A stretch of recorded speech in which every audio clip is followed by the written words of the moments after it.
Alhamdulillah Kang Cepi, gimana kabarnya, sehat?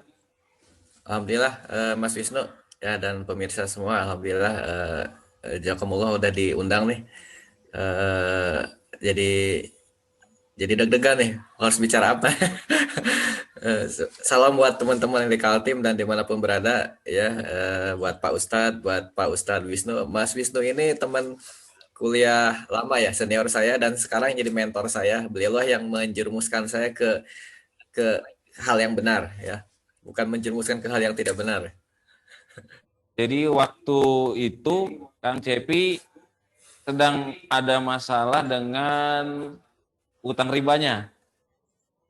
Dan saya juga waktu itu sedang menghadapi juga hal yang sama. Dan kita sama-sama berdiskusi, bekerja sama bagaimana caranya untuk segera keluar dari jeratan riba tersebut. Begitu ya ceritanya? Betul Mas, betul. Betul sekali. Bagaimana bisa terjerat ke riba, kemudian apa yang dialami selama terjerat dalam riba itu. Sebenarnya saya udah nggak mau memikirkan lagi, karena ya cukup sakit sih buat saya, harus mengingat-ingat lagi. Tapi ya mudah-mudahan ini hanya sekedar untuk jadi pelajaran buat yang lain juga gitu supaya tidak terjerumus lagi. Kemudian ini jadi juga buat saya juga supaya semakin apa apa lagi supaya konsisten lah ya, tidak lagi terjerumus ke hal itu. Ini saya masih belajar, bukan maksud untuk mengajari Bapak Ibu atau para para syekh, para ulama, para ustadz di sini yang sudah lebih tinggi mungkin makomnya. Saya hanya ingin berbagi aja buat yang jangan sampai yang belum tahu atau yang ini yang sebetulnya kata Pak Ustadz Subandono tadi, kalau saya versinya adalah sudah tahu ya tapi belum paham gitu Pak. Tahu riba itu nggak baik tapi saya mau nggak paham gitu. Ya saya pikir ya saya anggap biasa aja gitu. Jadi kalau dimulainya sih, kalau saya awal terjeratnya waktu zaman bekerja di bank itu. Saya masuk orang bank ya, bekerja 4 tahun, yang mengenal dunia kartu kredit di situ karena kartu kredit itu kalau di kota Bandung itu udah tahun 2004 itu udah lagi booming-boomingnya, dan saya juga jualan kartu kredit lagi. Ya otomatis kan kalau tukang minyak wangi jualan minyak wangi gitu kan, tukang narkoba ya jualan narkoba, pakai narkoba juga. Nah ini saya termasuk itu, jualan kartu kredit pakai kartu kredit juga gitu. Jadi ya, ya untuk gaya hidup gitu, untuk gaya hidup. Jadi kayak untuk kalau neraktir temen atau apa, padahal itu gaji itu nggak cukup ya, jauh ya. Bahkan saya punya kartu kredit lebih dari 11 ya, ada 12 ya, 12 kartu kredit dulu. Ya itu ya, ya itu ya kayak gitulah. Nggak bisa di ini lagi lah, nggak usah diceritain gitu kan. Perbuatan jadi istilahnya gaya hidup yang, karena sebetulnya yang mahal itu bukan biaya hidup, biaya gaya hidup. Kalau biaya hidup sih makan minum, air, pakaian dan sebagainya cukup sebetulnya. Cuma karena biaya gaya hidup itu yang saya kerasa di terutama kota Bandung ini harus apa namanya, harus jangan sampai mati gaya lah gitu. Gitu aja gitu. Ya mohon maaf nih, kalimat-kalimat saya itu apa adanya ya, nggak bisa saya filter, saya karena orang lapangan gitu. Itu aja sih Mas Wisnu awal mulanya gitu ya. Itu tapi waktu itu sempat saya beberapa kali lunasin, kemudian eh, tahun 2008 saya berhenti di bank, keluar, lalu saya gabung di asuransi. Ya di situ juga udah lunas sih hutang-hutang itu, hutang kartu kredit dan sebagainya beberapa gitu, tapi beberapa saya tutup juga. Nah, cuma di level berikutnya ya, selama saya di asuransi, saya punya penghasilan yang cukup besar. Dari awal cuma 8 juta, 9 juta, setiap tahun naik itu. Berapa dua kali lipatnya lah. Ya kan? Nah, ini jadi karena tabiat hutang tadi, ya kan, yang tadinya belajar kartu kredit hanya 3 juta, 5 juta segitu hutang, jadi belajar berhutang yang lebih tinggi lagi gitu kan. Nah, ini karena tadi itu, jadi kayak tadi kata Mas Wisnu, orang kena riba itu kayak orang kesetanan gitu ya, kesurupan gitu ya. Ya semuanya, padahal kalau kita beli cash sebetulnya bisa, cuma ya hawanya tuh pingin nyicil aja gitu. Setiap lihat barang itu pingin beli sekarang tapi dicicil, padahal kalau bisa beli cash bisa gitu. Nah, lambat laun saya beli, akhirnya saya bisa kredit mobil gitu kan, karena bisa punya penghasilan di atas 20 juta. Tahun berikutnya penghasilan naik lagi. ya 40 juta sampai akhirnya tahun 2013 tahun 2013 itu saya sudah di atas 70 juta, 60-70 juta per bulan. Itu saya ambil rumah di situ. Awal mulanya di situ, yang terasanya gitu. Waktu itu belum terasa apa-apa, belum terasa ya berat atau apa ya, karena penghasilannya lebih besar lagi gitu Mas. Ya, sampai situ aja dulu. Nanti mau ini aja Mas. Nanti saya lanjutin. Tarik napas dulu nih soalnya agak sesek nih.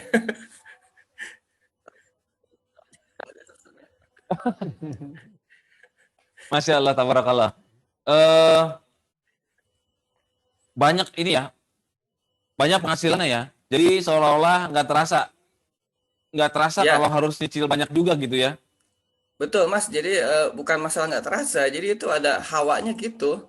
Jadi mungkin karena ngerasa cari uang gampang gitu ya. Jadi saya terus terang nih, saya ini aja ya. Jadi kayak kalau kita belanja kemana gitu ya, ke mall atau ke apa, saya suka bawa troli gitu kan. Itu saya kalau belanja ke S Hardware kemana, atau rumah tangga atau apalah, beli apa itu, saya udah nggak lihat harga Mas. Karena kan saya pengen nyoba kalau belanja orang kaya itu kayak apa sih, nggak lihat harga. Karena dari dulu cita-cita kalau orang punya, dari belum punya uang pengen jadi, ternyata jadi punya uang, ya kan. Dulu-dulu kan kita belum, nggak punya uang, nggak kebeli, kita pingin tapi nggak kebeli, ya kan. Nah sekarang udah mah kebeli, punya uang, nah ini kan ada jalan, Ya. ya kan. Jadi akhirnya setiap belanja nggak pernah lihat harga, langsung masuk masuk masuk. Pernah saya ke S Hardware belanja bawa troli, belanjaannya emang nggak ada Mas, belanjaannya masih sedikit. Notanya itu kok cuma ada notanya itu sampai 30 juta sekali belanja, dan itu setiap bulan kayak gitu. Cuma cuma belanja aja karena tahu Masya bulan Allah. depan saya dapat lagi lebih dari 50 juta, saya dapat lagi. Dan tahun berikutnya dapat sampai 100 juta. Jadi gitu-gitu aja. Jadi kembali itu ke peringatan tadi ya. Jadi Ya, kalau saya menggarisbawahi bahwa segala sesuatunya itu Allah memperingati kita, uangnya dapat dari mana, bagaimana cara menghabiskannya, kemudian itulah yang akhirnya jadi peringatan buat kita gitu loh. Sebetulnya itu sedang diperingati tuh, nyadarin nggak kira-kira? betul, betul Mas. Itu jadi pada titiknya nanti saya cerita sedikit. Jadi titik itu saya seperti di bahasa Sundanya di doja ya. Di doja itu bahasa di Quran atau di ini mungkin istijrod ya, disilahkan aja, sok aja silahkan cep sepuasnya kamu pakai gitu, karena bagi saya nggak ada masalah dengan uang gitu ya. Mobil sampai 3 gitu kan, beli semuanya nyicil gitu, gitu semuanya. Nah yang terakhir yang rumah itu saya 2013 itu saya ambil rumah Mas. Itu nilainya ya buat buat saya besar sih, nggak tahu buat para teman-teman di sini ya, kawan-kawan di sini, itu nilainya waktu itu dia 1,25 M, 2,25 M itu dealnya. Nyicilannya 15 juta per bulan. Di situ saya sudah nyicil juga mobil Pajero 9,7 juta. Terus motor juga dicicil, semuanya dicicil total-total saat itu cicilan sudah di atas 35-an gitu kan. Ya karena income 70 jutaan 2013. Tapi ya kebayar aja gitu. Jadi di situ. Jadi saya cicil 1,2 selama 15 tahun gitu. Nah, kemudian sadar-sadarnya waktu itu ketika ya mungkin kata Allah saya kasih terus tapi kamu nggak sadar-sadar gitu. Sebetulnya tahu, sering banyak ceramah di khotib di mana di YouTube, riba-riba. Saya pikir saya emang bukan riba karena kan ya niatnya mau mau bayar kan gitu, nggak mau mangkir mau apa gitu. Itu niat saya, ya niat baik, hanya ini pingin memenuhi sebagai wajibannya sebagai seorang suami kepada keluarga, itu aja. Apakah itu dosa, saya pikir gitu gitu. Akhirnya 2016 itu mulai galau nih karena omset mulai turun gitu kan. Kemudian itu mohon maaf ya, bukan maksud saya ini, itu cicilan saya sampai 95 juta per bulan. Tapi saat itu awalnya penghasilan 140 sampai 150, tiba-tiba jadi gejret turun sampai 100 juta. Jadi 95 juta pengeluaran, 100 juta pendapatan. Jadi saya hanya dapat bersihnya 5 juta yang saya pakai untuk sehari-hari. Jadi saya pikir apa bedanya saya punya penghasilan dengan orang punya penghasilan 10 juta, pengeluarannya 5 juta, bisa punya uang sisanya 5 juta. Berarti saya nggak ada bedanya. Saya pikir-pikir, bah enak orang bang nih, saya yang kerja dia yang dapat bagi hasil. Di situ mulai sadar Mas. gila ya, mereka yang dapat dividen, gua yang kerja capek-capek, dia dapat bagi hasil. Karena terus terang setiap seminggu sekali saya bayar cicilan Mas, bawa ke bank terus bawa dikresekin, kadang masih pakai ransel itu bawa 20 juta, 30 juta. Jadi saya tiap minggu saya dapat penghasilan memang setiap minggu. Jadi hanya terima kasih aja, terima langsung kasih gitu. Cuma gitu doang. Nah, di situ mulai sadar, wah gila nih enak banget sih orang Bang. Kurang ajar gitu. Mohon maaf ya bahasanya ini, saya saking keselnya nih, biarin aja saya wakilkan lah buat teman-teman nih. Emang kurang ajar tuh orang bank itu. Ya, nggak apa-apa deh, saya juga pas di bank dulu ya. Jadi itu yang saya kerasa di situ, saya mulai saya buka-buka buku gitu kan. Wah, ternyata ini yang nggak beres nih. Saya udah mulai ketir karena saya cuma bisa pegang uang 5 juta. Nah, pada akhirnya pada saat di tahun 2017 betul-betul penghasilan saya drop di sekitar 80 juta. Sementara penghasilan masih 95 juta. Nah, di situ mulai, ini. Tapi alhamdulillahnya memang Allah masih sayang sama saya. Saya diberi kesehatan, anak-anak sehat, semuanya sehat gitu. Nggak ada masalah gitu. Cuma di sini aja kegelisahan gitu. Saya masih bisa tidur, tapi ya nggak tahu ini ada yang nggak beres gitu. Jadi mungkin Allah masih sayang. Jadi kata teman saya, kamu cuma dirawat jalan. Istilahnya rawat jalan itu sedikit-sedikit diambil gitu. Bukan rawat inap yang tiba-tiba habis gitu. Apalagi diamputasi, tiba-tiba kebakaran semua itu. Untungnya hanya sebatas rawat jalan lah, bahasa teman saya ngasih tahu begitu gitu. Jadi, nah di situ Mas ya, mungkin itu dulu nanti kalau ini boleh lah. Oke, tarik nafas dulu, Cep. Ya, tarik nafas. Nanti Ya. kita akan lanjutkan dengan titik balik bagaimana kedua narasumber kita ini kemudian menyelesaikan semua urusan-urusannya dari utang-utang yang bernuansa riba. Saya masih bersama Pak Gatot Subandono dan Kang Cepi Himawan di Bandung.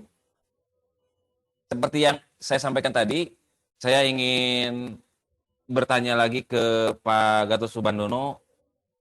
Sekarang kalau tadi sudah merasakan ada banyak hal atau banyak peringatan dari Allah untuk segera meninggalkan riba.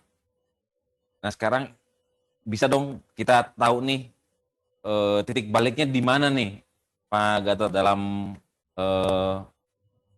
keluar dari jeratan riba ini. Terima kasih Mas Wisnu.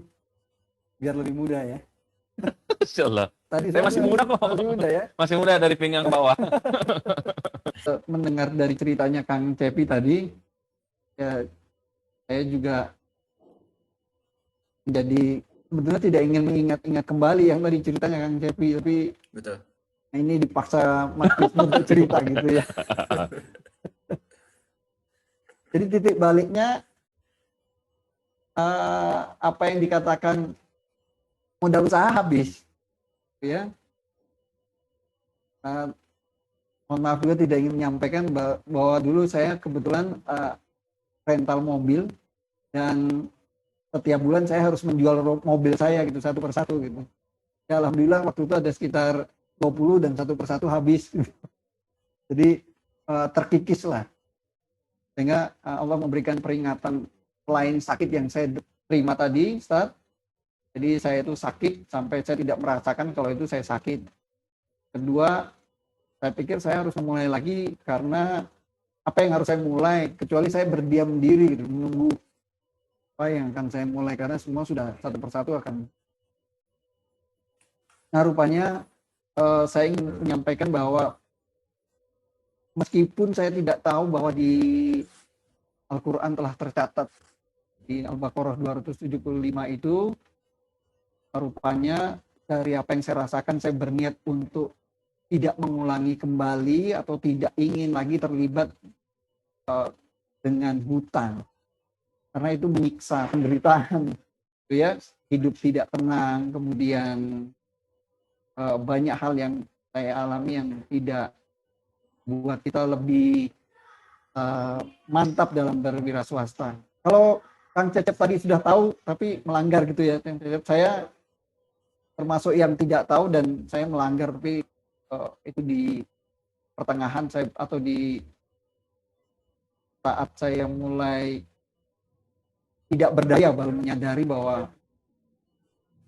ada hal yang saya tidak ikuti dalam menjalankan syariat Islam.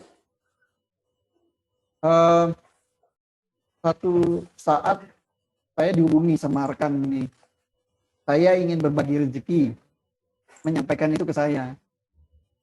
Kemudian sambil ringan bertanya apakah masih ada sertifikat rumah, dan masih ada di bank. Sertifikat mobil masih ada di bank. Sertifikat motor masih ada di bank. Masih sekolah semua ya? Pertanyaannya, terus yang mana yang sudah di rumah? Nggak ada. Nggak ada. Waduh, kalau begitu ini aja. Itu ada pekerjaan saya, mohon dibantu untuk dikerjakan. Nanti Mas Gatot bayar setelah pekerjaannya dibayar oleh pelanggannya. Itu setelah saya meniatkan untuk berhenti dari proses hutang. Alhamdulillah sore itu saya sujud syukur di depan rumah, dan alhamdulillah Allah mudahkan berikutnya dengan memulai pekerjaan dengan modal kepercayaan. Artinya rekan kita memberikan kesempatan saya untuk mengelola sebuah produk dan kemudian menjalankan produk itu sampai dengan saat ini. Itu yang menjadi awal mula saya kembali untuk bersemangat untuk menjalankan apa yang sudah berikan tentang kesempatan-kesempatan swasta setelah itu.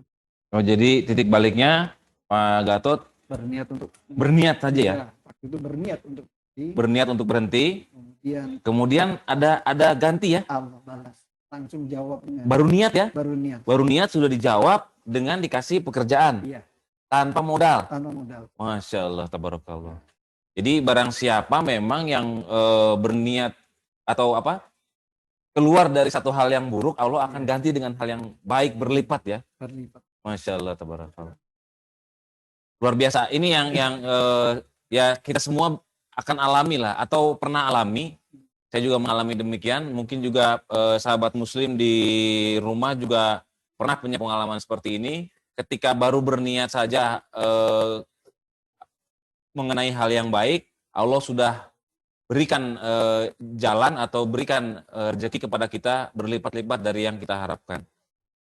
Selain kita memahami tentang bagaimana syariat mengatur tentang bagaimana jalankan usaha, maka bagaimana menjadi sebuah pengusaha yang punya kemampuan, skill. Jadi saya mendorong buat rekan-rekan untuk punya skill secara profesional, Keahlian khusus gitu ya. Keahlian khusus gitu ya. Selain ya kita berdoa, berdoa, kemudian kita juga menjalankan apa yang menjadi perintah dari Allah Subhanahu wa taala. Saya mendorong pada rekan-rekan juga agar punya sebuah keahlian mana dengan keahlian itu seperti yang pernah saya dengar dari Ustadz Sariman, selain kita profesional dalam menjalankan bisnis itu sendiri, maka secara manajemen juga perlu diatur dengan baik. Betul sekali tuh Pak Gatot. Ini yang mesti kita garis bawahi bahwa harus ada nilai yang baik ya daripada kita yang kita kembangkan ya. Betul. Baik, saya ingin beralih ke Kang Cepi. Kang Cepi, gimana nih titik baliknya waktu memutuskan untuk berhenti dan keluar dari jeratan riba? Ya, terima kasih Mas Wisnu. Jadi ceritanya nyambung yang tadi, saya kembali ke 2013 itu saya awal ambil rumah gitu ya. Itu dengan mobil, dan itu tadi saya sampai cicilan 30 sampai 40 juta dan yang sebagainya. Kemudian 2014 ya saya terlibat lagi cicilan, ya itu ambil ruko senilai 2,3 miliar, itu cicilannya 27,5 juta. Jadi totalnya sudah ya sekitar 50 27-an lah per bulan itu di 2013. Memang penghasilan di saat itu di 70-an, 70 sampai 80. Nah, jadi di situ ya terus terang pada saat itu karena tabiat hutang dan hawanya itu membuat saya itu ya tadi itu merasa ya udahlah kebayar ini, dan itu juga awal mula waktu saya ambil ruko itu konflik di internal dengan temen ya, karena sesuatu hal. Jadi saya sebetulnya nggak ada niat ambil ruko, tapi karena ya Mas Visu ceritanya tahu, tapi kita nggak bisa ceritain di sini. Tapi nggak ada niat, tapi maksud saya itu menolong. Tapi ternyata saya kejebak di situ, dan di situ awal mula saya tersadarkan ya, titik baliknya di situ. Titiknya ketika 2016 itu penghasilan sudah drop.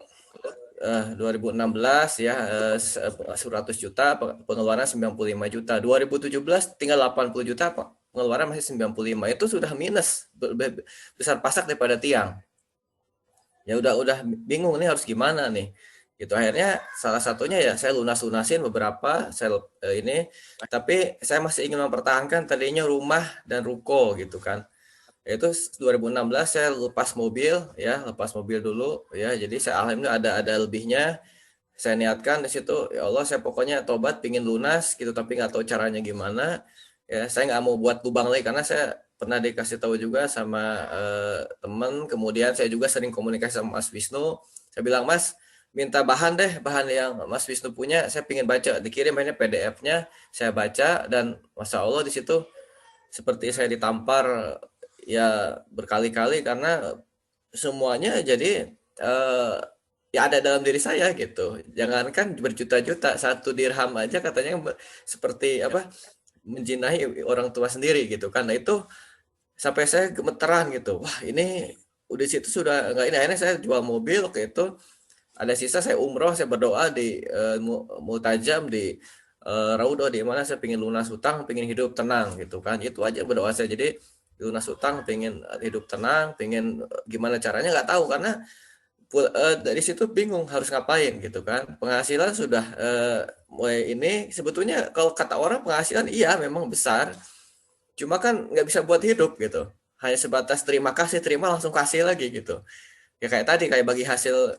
bank yang saya kerja, bank yang dapat untungnya gitu. Pulang dari umroh saya coba cek kelunasan di bank ya, rumah saya berapa gitu. Saya sudah cicil 5 tahun dari 2000, ini ceritanya 2018-an ya, 2018 ya, saya cek lunasan, saya sudah cicil 15 juta kalikan 5 tahun ya, ibaratnya hitungan saya, bayangan saya mungkin sekitar 500 jutaan lah sisanya. Saya cek sama istri saya ke sana, dan mohon maaf sebelum ke situ, sebelum saya macet, sebelum saya nggak mau ngelunasin, saya sudah konsultasi ke orang bank bahwa saya kelihatannya saya tidak akan melanjutkan, karena sudah tahu istilahnya waktu itu saya konsultasi sama Mas Wisnu, mendingan gak usah dilanjutin aja Cap gitu. Saya konsultasi ke orang bank sampai 5 kali ke bagian apa namanya, apa tuh, bagian collection, head collectionnya di pusatnya, di ini Bank X lah gitu ya. Saya ke sana sampai kaget orang sana, karena baru kali ini ada debitur kali-kali datang ya, bahkan sudah aware, bahkan kalau ada nanti suatu saat saya macet gitu kan, atau ini saya bakal ada kesulitan untuk membayar gitu. Tapi mereka bilang, wah nggak bisa Pak, nggak ada kebijakan restruktur atau apa gitu.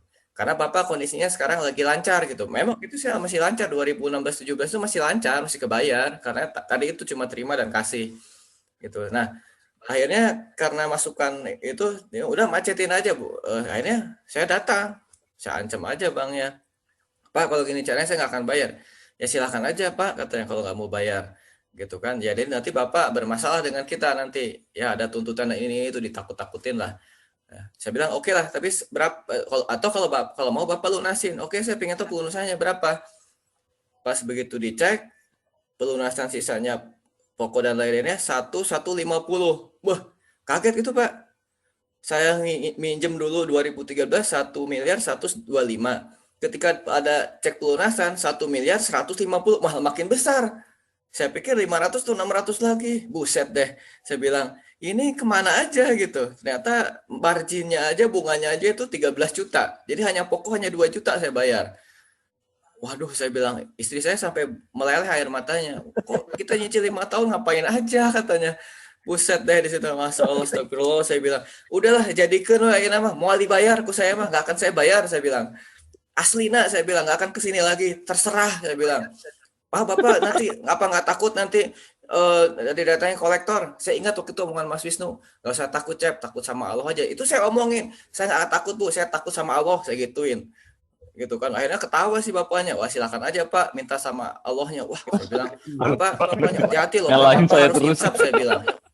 Bapak harus insaf loh, saya bilang. Hati-hati Bapak kalau ngomong gitu, saya doakan Bapak insaf loh, saya bilang gitu. Saya gituin. Akhirnya ya udah saya pulang turun lift, akhirnya situ isi saya udah berurai aja. Jadi kita tuh bayar apa? Cina. Ya udahlah. Akhirnya singkat kata saya coba ini. Akhirnya itu kita iklankan dulu yang ruko, itu tuh nggak kejual ya. Tapi di saat itu saya mulai membenahi diri kata Pak Gatot tadi secara keduniaan kita sudah upaya, kita sudah tobat, tapi kita benahi. Jadi saya sholat jamaah ke masjid dan sebagainya, bla bla bla gitu kita ya. Jadi ya ngikut bener gitu. Ya pengen belajar bener ya. Alhamdulillah satu persatu yang kecil-kecil KTA kartu kredit saya lunas gitu. Tapi masih banyak, itu masih sekitar 70-an lagi Pak hutangnya. Jadi memang kuncinya antara rumah dan ruko. Itu masih dilema. Akhirnya kita maksain ruko terus ya Pak, saya pengen iklanin rumah nanti ya. Nanti kan ini cuma satu-satunya aset gitu kan. Nanti kita pindah kemana? Bahkan kalau kita pindah nanti malu. Saya konsul lagi sama Mas Wisnu. Mas, kalau rumah dijual nanti malu. Mas Wisnu bilang gini, ingat saya. Lebih malu mana? Malu sama manusia apa sama Allah? Masya Allah benar juga ya. Mendingan malu sama Allah saya bilang. Ya udahlah, saya akhirnya kali rumah waktu itu.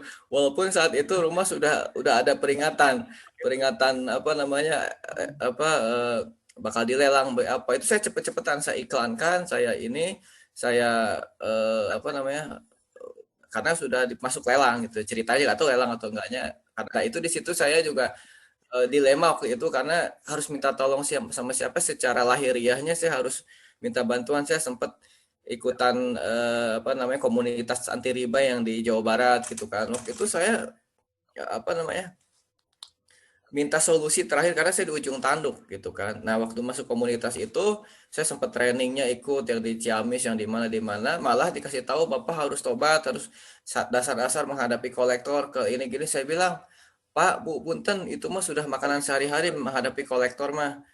Bahkan saya setiap kolektor datang ke sini saya suguhin kopi, saya kasih uang 50.000 sampai malu dia nagih ke saya. Bahkan suruh datang aja ke kantor langsung. Jadi itu mah udah nggak ada. Sekarang saya di ujung tanduk rumah saya mau dilelang. Gimana caranya nih solusi terakhirnya? Udah Pak, Bapak tobatin aja. Tobat mah sudah, saya udah nggak bikin lagi lubang saya bilang. Apalagi sok ini mah kumaha carana gimana supaya saya rumah nggak kejual atau rumah dijual tapi bisa lunas utang atau ruko terserah lah pokoknya laukna benang caina herang cek orang Sunda mah ternyata nggak ngasih solusi akhirnya ya ujung-ujungnya ya solusinya kita harus kembali ke Allah aja. Jadi saya pasrahkan waktu itu di titik puncak udahlah pasrah manusia tidak bisa membantu makhluk tidak bisa membantu ya itu saya udah muhasabah diri ya akhirnya ya udah pasrah jarak 2 bulan rumah kejual. Akhirnya saya lunasin saya lunasin gitu kan semua yang ruko itu saya serahkan ke banknya gitu kan terserah mau diapain lagi ya ini alhamdulillah sekarang bisa 0 rupiah saya nggak punya hutang gitu. Jadi itu titik balik memang Mas beratnya di situ waktu itu serasa dunia itu saya paling susah di dunia gitu karena hutang saya asap paling besar totalnya 3,5 lebih kecil dari Pak Gatot sebenarnya tapi waktu itu mah saya merasa saya paling gede ya ada teman bijak waktu saya dilema itu bilang gini Cep kalau kamu merasa susah ingat nggak waktu SMA dulu nilai matematika kamu berapa saya bilang matematika saya bagus fisika saya yang jelek fisika saya pernah saya nilai saya 4 itu saya sedihnya udah apa namanya apa namanya sekolah di Jogja jauh-jauh waktu itu merantau ternyata nilai matematika saya jelek 4 itu saya sedih merasa waduh gagal gitu kan itu saya sampai desperate ya putus asa tapi tidak berselang beberapa menit ya saya tahu sebelah kursi saya tempat teman saya duduk fisikanya nilainya 3. Alhamdulillah, saya merasa bahagia. Ternyata ada yang lebih susah dari saya. Disitulah teman saya tuh mengingatkan, coba diingat-ingat nilai matematika. Di situ ternyata ketika saya nilai 3,5 miliar, saya merasa susah. Tapi begitu ada analogi itu, saya teringat masa SMA tadi, saya ngelihat ternyata ada orang punya hutang 35 miliar. Saya merasa bahagia. Ternyata saya masih biasa gitu kan. Saya masih bisa makan, masih bisa ini, masih bisa masih bisa, badan masih lengkap, tangan masih lengkap, masih bisa usaha, mata masih melihat. Di situ saya bersyukur dan saya pasrah, dan alhamdulillah bisa nol, bisa lunas itu Mas. Disitulah awal mulanya gitu ya. Jadi kalau titik baliknya di situ, nggak tahu sebelah mana yang titik dan baliknya gitu ya. Tapi itu dari jalan cerita itu mungkin pemirsa bisa ini menyimpulkan lah. Itu aja Mas. Ya. Titik baliknya adalah Kang Cepi ini berarti dia nggak bisa bayar ya. Ya, titik baliknya ketika nggak bisa bayar, jadi dia berusaha untuk menghindar dari membayar, kemudian memohon kepada Allah untuk dicarikan jalan supaya tobatnya diterima gitu ya, dan akhirnya bisa selesai. Kalau Pak Gatot tadi memang karena sudah niat gitu kan, karena sudah niat, dan juga sama ada ini ya, ada efek dari mulai berkurangnya aset itu tadi ya. Kalau saya kan awalnya termasuk yang tidak tahu Ya. kalau ini riba, jadi awalnya saya Begitu tahu langsung ini ya, langsung potong semua ya. alhamdulillah proses berjalan itu belum sampai tahu saya tidak tahu. Oke. Saya tidak tahu sehingga saya tidak bisa berbuat apa-apa. Nah, titik itulah saya Ketemu ya. ketemu. Ah, ya. Tapi ini semuanya berhikmah. Ya. Artinya bahwa apapun titik baliknya, apapun yang membuat kita menjadi kemudian hijrah adalah karena memang kita punya niat dan Allah memberikan hidayah itu kepada kita. Ya. Betul. Barangkali seperti itu. Kang Cepi, closing statement-nya Kang. Ya, terima kasih. Bukan maksud untuk mengajari atau apa, ini hanya kita pengen berbagi aja. Saya pengen berbagi buat yang closing statement dari saya, bahwa buat teman-teman yang sudah terbebas dari riba, alhamdulillah saya doakan teman-teman, Bapak Ibu semua dalam keadaan tetap istiqomah ya. Istiqomah itu bukan istri 3 dikontrakin rumah ya. Istiqomah itu konsisten gitu ya. Ya tetap istiqomah, mempertahankan keyakinannya ya. Buat yang sudah ya jangan diulangi, yang sudah ini sudah tobat, dan yang masih sekarang terlilit gitu ya, jangan sayang-sayang dengan aduh saya punya aset itu. Bagaimana sih supaya kitanya yakin bahwa ini punya utang itu tidak baik ataupun ini bisa terjerat ya. Ya yang kayak Pak Gatot dan saya dan teman-teman sudah menjalankan, sudah ngerasainnya. Jangan sampai ini terasa sama Bapak Ibu juga. Ya, yang jelas jangan sayang dengan aset yang kita punya. Udah aja, berani aja, karena janji Allah tuh pasti. Jadi Al-Quran di Al-Baqarah bahwa Allah akan memerangin kan yang berutang riba itu pasti. Janji Allah tuh pasti, bahkan sepasti-pastinya janji Allah tuh lebih pasti dari terbitnya matahari dari timur. Jadi itu yang membuat saya yakin bahwa kalau saya lepasin itu aset, saya pasti diganti dengan yang lebih baik. Alhamdulillah saya juga hidup tenang, sekarang dikaruniai anak lagi gitu kan, yang dulu dicita-citakan pengen punya anak lagi, alhamdulillah bisa lahir begitu lunas, begitu hamil lagi, dan itu terbukti. Jadi buat Bapak Ibu yang masih galau dan sebagainya, yakin aja, aku yakin, bismillah, nggak usah takut ya, janji Allah tuh pasti akan diganti dengan yang lebih baik ya, asal sabar dan sholat. Itu sebagai penolong kita gitu. Itu aja, yang penting yakin dengan janji Allah lebih pasti dari terbitnya matahari. Itu aja sih yang saya dulu pegang ya. Terima kasih, itu aja. Ya, terima kasih Kang Cepi, luar biasa inspirasinya buat kita semua pada kesempatan Ahad pagi hari ini. Mudah-mudahan mendapatkan berkah untuk narasumber berdua, dan juga menjadi inspirasi yang baik buat peserta yang hadir pada kesempatan pagi hari ini. Baik, sebagai penutup saya ingin mengutip dua ayat terbaik yang dijanjikan Allah kepada kita di surat Al-Insyirah ayat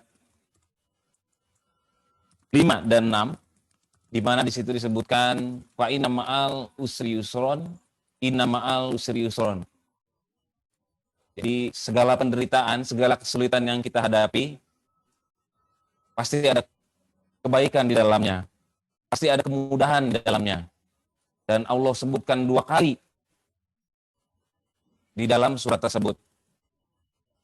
Bagaimana kita tidak meyakini apa yang dijanjikan Allah, sehingga yang disebut penderitaan itu mungkin sudah harus kita yakini bahwa tidak ada sesungguhnya penderitaan kecuali ada kemudahan di dalamnya.